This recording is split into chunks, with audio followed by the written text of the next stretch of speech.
Hi, my name is Mildred, and today I'm going to talk about the role of a first language in second language acquisition. I am a graduate student studying the Masters of Applied Second Language Acquisition at Missouri State University, and this is a research proposal for a research methods course. I hope you enjoy the presentation.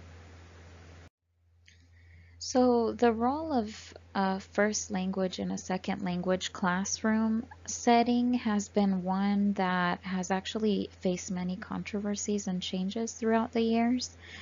So the question here is, do we use the L1 in the L2 classroom, or do we not use the language at all? It has also been an area until recently has not been researched thoroughly, and instead has been the topic of many assumptions, and we're going to look at some of those today. Some of these assumptions that have been made are that the role of the first language should be non-existent in the classroom, as cited in Cummins 2007. There has also previously been the assumption that the use of the L1 and the L2 classroom has been should be banned from different schools. And Bolitho in 1983, Atkinson in 1987, and Pramodromu in 2002, they've all tried to dispel the myth that the first language in the second language acquisition classroom was damaging. However, they did not have very much success with that. Because of these assumptions, Copeland and Nikolaus in 2011 wrote an article that said that the actual usage of the L1 in the L2 classroom is often underreported. This is because there is a negative stigma attached to using the first language in the second language acquisition classroom. We'll see that there has been a lot of negativity in terms of the usage of the in terms of the word usage that is used to describe and to talk about using the first language in the second language classroom, that has always been very negative and seen as something that should never be done, that it's wrong to do. And so the next thing that we'll talk about is, why it's okay to question the usage, the way that the current climate is in regards to, whether or not to use the first language in the second language classroom. So why is it okay to question? Have people questioned the climate regarding regarding the usage of the first language and the second language acquisition classroom? Of course. So in 1993, Atkinson wrote a journal that suggested that there are valid reasons for questioning the orthodoxy at the time to teach only in an L2. Again, this was because negative language was used to describe the L2. Therefore, the educators were often embarrassed to admit that they actually were using the L2, or if they were, and if they weren't using it, they did not want to talk about the different issues that they had in communicating only in the L2. Also, more recently in 2001, Cook shared the same sentiment about, questioning this thing that has always happened. And Cook even mentions that since the 1880s, teaching a second language has always been done in a second language. So we'll talk about why this is important, why we're questioning this, right?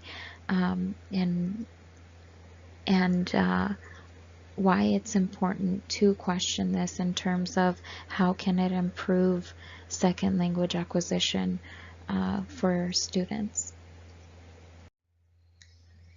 So there has been research actually that has been done stating already why this is important. I think the first and foremost, we need to acknowledge that it's not reasonable for the first language to be completely ignored and not acknowledged in the L2 classroom, because the first language is going to be the foundation for any second language that is learned. Whether the student, constantly compares it to how things are said in their own first language, or makes certain assimilations so that they can better learn the L2. The first language is always going to be that basis for them to build upon what they're learning in the second language. Also, it may facilitate the learning of grammar in the second language. Again, going back to the first point, the first language is always going to be the foundation for the second language that's learned. This can also create a more confident and enthusiastic student, especially for those younger students that are not necessarily in the class because it's something that they've enrolled in, per se, or that they have, that they're interested in on their own. It can create, just confidence in the classroom. It can build a bridge between the two languages for the student and the two cultures for the student, because if the teacher sets the bar for the class and makes it okay and removes this negative stigma for the student to use their first language, at least in some certain activities, then the student won't feel afraid to ask questions, to participate, and it'll make them more motivated in the class as well. And then also the last point kind of goes hand in hand with that. There have been studies that have also shown that it actually lowers the anxiety of a student to use the L2. And so this can be beneficial because the less anxiety a student has in regards to using the L2, the more that they'll use it and the better that they'll acquire it. And so this is important for the student to maintain their language level and to improve their language level at different stages throughout their lives. So basically, why am I doing this? Why doesn't this interest me? What is the whole point of this? My research question is, does the usage of the L1 in the L2 classroom help or hinder second language acquisition? I personally believe that students who are able to use the first language in the L2 classroom perform better than students who are taught strictly in the second language. And there is some research out there that kind of points in that direction. Well, that points in both directions. But there is also, I feel that more specific research has to be done in regards to this. My null hypothesis would be that, there is no difference between using the L1 and not using the L1 in the L2 classroom. And the type of design that I'd like to implement is a qualitative design where I'll have a pre-test and post-test for the students to take. I would preferably do this with 2 beginner level language Spanish courses. I feel like it's important for them to be beginner level because they have not had complete exposure to or maybe they have not had any exposure to the second language, and so therefore it's important to kind of see those results from those lower level students who haven't had another type of instruction in that L2.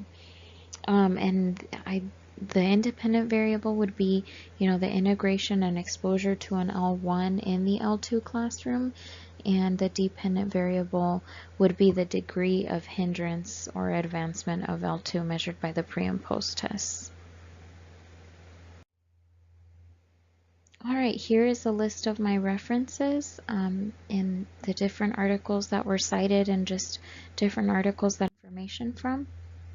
And here is my contact information. If you'd like to get a list of those references, or if you need anything else, have any questions, would like to see how this goes in the future, please let me know. Thank you.